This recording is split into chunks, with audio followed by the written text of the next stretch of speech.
Sveiki visi, aš esu Andrius Manzurovas, lektorius iš Biznio mašinų kompanijos ir šiandien jums norėčiau papasakoti bei parodyti Smart MX serijos ekrano privalumus. Pradėkime nuo to, kad kiekvienas vartotojas gali turėti savo ID kortelę, kurią pridėjęs prie ekrano užsikraus savo profilį ir turės savo aplinką su savo programėlėmis. Baltoje lentoje dirbant vienu metu galimi keli skirtingi veiksmai.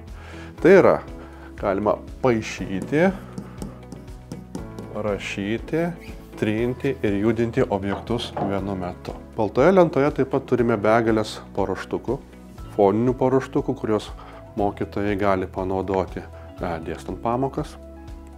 Taip pat turim interaktyvių paruoštukų, skirtų galbūt mažesnio amžiaus vaikams, tai yra pradinukams, mokytis skaičiuoti, galima dėlioti žodžius, raidelių pagalba, mokytis trupmenų, naudojant trupmenų sieną ir daug kitų. Nuskanavę QR kodą prisijungę prie ekrano gali atsiųsti savo mintis. Tarkim, klausimas būtų, kokia jūsų svajonių šalis. Mokiniai surenka tekstą, spaudžia siųsti ir ta informacija keliauja ant ekrano.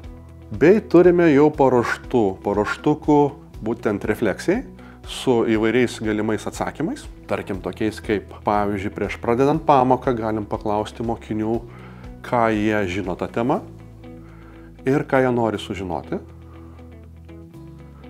Į kiekvieną skiltį mokiniai išmanių įrenginių pagalba atsiunčia savo nuomonę, informaciją.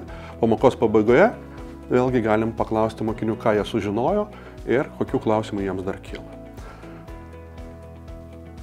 Taip pat turime integruotus papildomus įrankius, kurių reikia bene kiekvienam mokytojui. Tai liniuotė, matlankis, Android įrenginys, turim programėlių parduotuvę, kurioje galime susirasti tinkamas programėles, atsisiųsti ir naudoti jas ant ekrano, arba tas programėles galim siųstis ir iš kitų išorinių šaltinių.